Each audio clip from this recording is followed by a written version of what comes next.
Who needs people, especially if you're having trouble finding people to do the work for you? Amazon has robots handling a good deal of it. It's a growing trend. And doesn't Jeff Flock know it, seeing it up close and personal for himself in Wilmington, Delaware?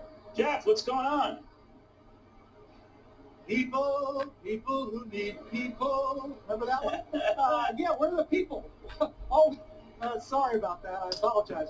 Look at these conveyor belts. Man, they are moving fast here at Amazon. I've been to the UPS and Postal Service. Usually you can go and grab one of these. Oh, look at that one. Oh, you missed it. It just flew off the thing down the chute. Pretty crazy. Yeah, where are all the people? Well, actually, there are people at Amazon. A lot of people, by the way. Take a look at these numbers, Neil. This is Jobs Day, I know. Amazon has been on a hiring binge, even though they've been employing a lot of automation in terms of robots and the rest. 150,000 seasonal workers this year for Amazon, 125,000 ops and transportation workers, 40,000 corporate workers, and over 600,000 people since the pandemic. Michael said, oh, where are you getting all these people? You know, we are out there recruiting in our local communities. We're happy to be offering a really exciting employment opportunity here in Wilmington and all over the country. We're offering a national average of $18 an hour for our frontline associates. And how much in terms of benefits, that sort of thing? You got health, you got vision, you got dental, 401ks? Absolutely. And not to mention, we also offer up to 20 weeks paid parental leave. And we're really proud of our Career Choice program, which is an upskilling and career development program as well. Gotcha. Now, obviously, the hire's trying to help with the supply chain stuff. But we talked to the senior vice president of Amazon, Neil, about the other things they're doing with the supply chain problem. Take a quick listen.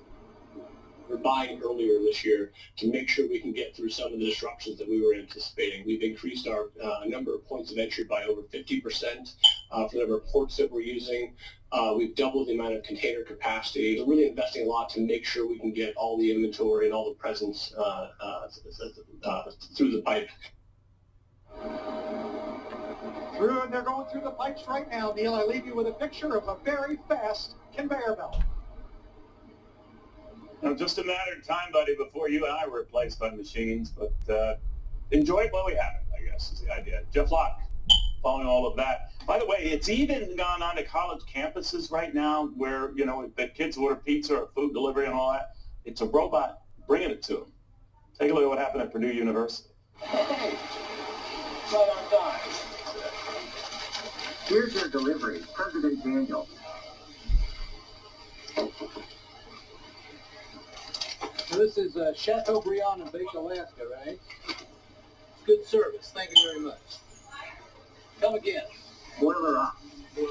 All right, that's Purdue University President Mitch Daniels getting a food delivery right to him. I'm sure a lot of the kids on his campus are eager for the same type of delivery, but it is all the rage right now. Alistair Wetgarth is the Starship Technologies CEO. Alistair, very good to have you. This is wild, but I immediately started thinking, what if another hungry kid on campus wants to get that food before its desired recipient does? Well, first, thank you for having me. Greatly appreciate it. First of all, the robot is locked, so unless you are the intended recipient, you can't get in. When the robot shows up to your delivery point, it asks you if you're beside the robot. If you're beside the robot, then it will open that robot, but it will only open it when you're near it and only open that robot that you have asked for the delivery to be provided by. But how does it know you're the right person? What do you have to tell it or say to it? So the robot knows where it is. The robot knows where you are, and you have an app on your phone. So the phone is literally, are you beside the robot? And it can detect whether you're close. And when you're close, it says, yes, please open it up, and then it will open the robot. So there has to be the association between the user and his device and the robot. All right, so how did they get to the location, the robots themselves? So like Purdue, we're deployed in about 22 different universities around the country.